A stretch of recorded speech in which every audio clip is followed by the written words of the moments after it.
Number 27, nourishment. Mountain over swift active yin thunder. Special union gives birth to nourishment and nurturing of all kinds. Progress in life. Strive to be self-sufficient. Be constantly alert with eyes of a tiger, gazing at anything that moves. Always be prepared to leap in time of danger. One will not fall into error. If one abandons the nourishment of true teachings, it will not be wise to cross big rivers. Zagubuhi komo da kupinga gawe la kuchoni langa.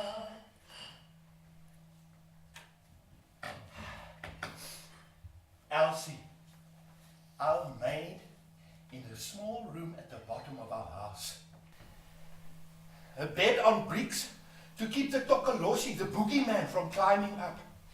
The tokolosh makes himself invisible by drinking water. Then you need a witch doctor, a sangoma or a nyanga to banish him. I'm terrified that he wants to catch me, but my mother won't allow my bed to be on bricks. Elsie smells of zambuk ointment, something menthol, and a whiff of Lifebuoy soap as well. She's always there in the background, protecting me from a distance. She's my other mother. She's black, but her smile is white. So I sit with her and her friends in the backyard eating marrogo.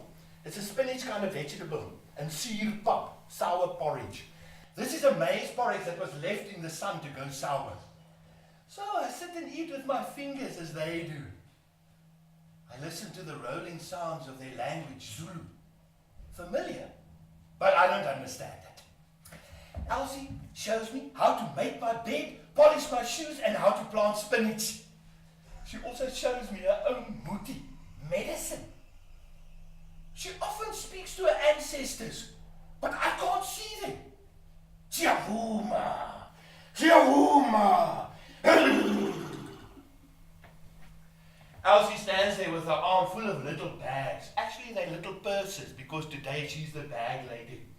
She calls me over with a sweep of her hand. She always has a smile for me, because I'm a klein baasie, a little boss man. She is waiting for the Chinaman, he who brings the winning numbers, he who brings the winning money. Yeah, I've seen these Chinamen. They always drive in white Valiant cars. The cars always seem too big for them because they sit very low in their seats and only their heads and slitty eyes show over the car doors.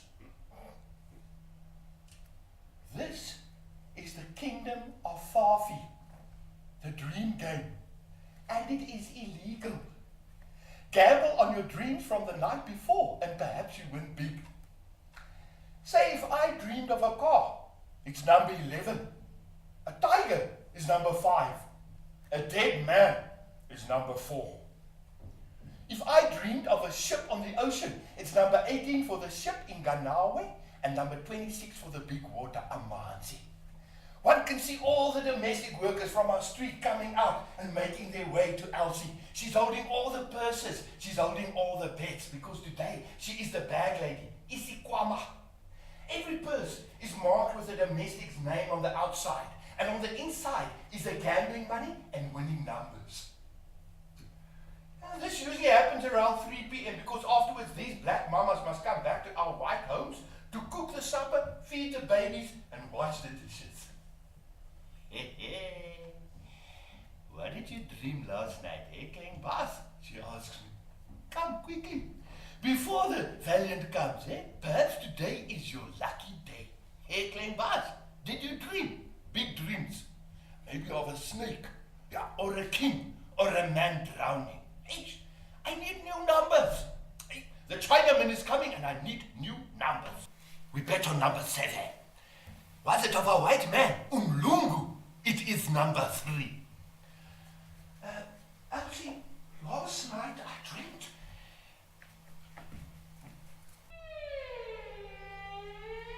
I'm standing on the edge of Cathedral Peak.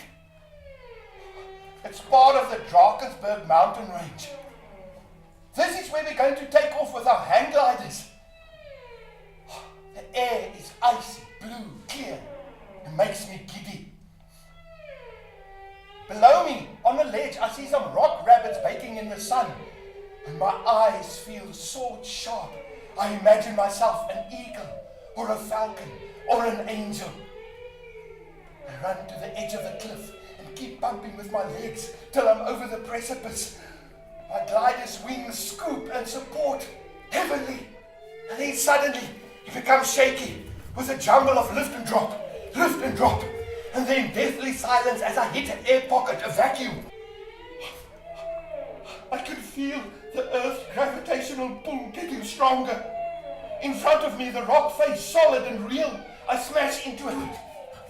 But this is not happening to me. I'm just a spectator. Now I'm being dragged behind my kite like a worn-out rag doll. My feet scramble desperately to find a grip.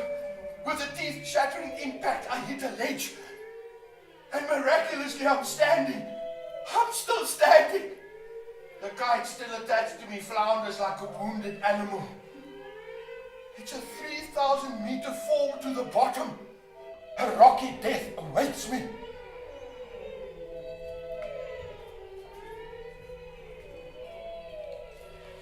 Elsie ruffles my hair and smiles strangely at me.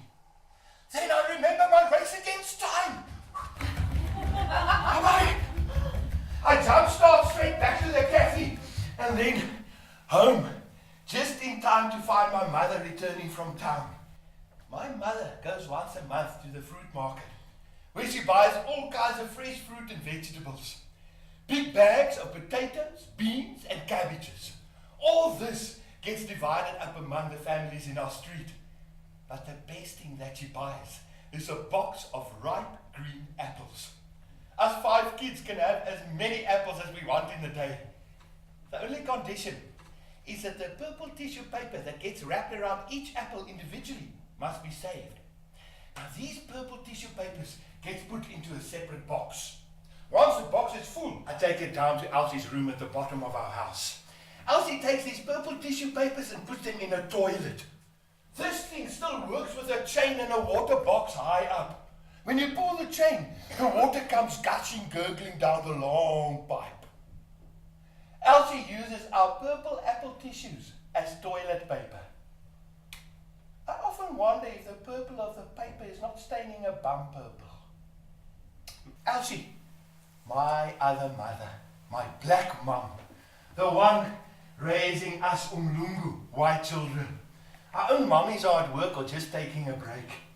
Everywhere you go in the suburb of Roodepoort, you can see black mamas walking with little white babies in prams or strapped to their backs with a towel or a blanket. Little white heads falling asleep and bopping to the hypnotic rhythm of swaying hips. Wonder if Elsie ever gets a chance to play with her own daughter, Fally. Maybe never. Or maybe only when she goes to another funeral of yet another family member. Elsie is always going off to some or other funeral. Must have big families, these black mamas of ours. I grew up with Elsie's ancestors close by, all around me.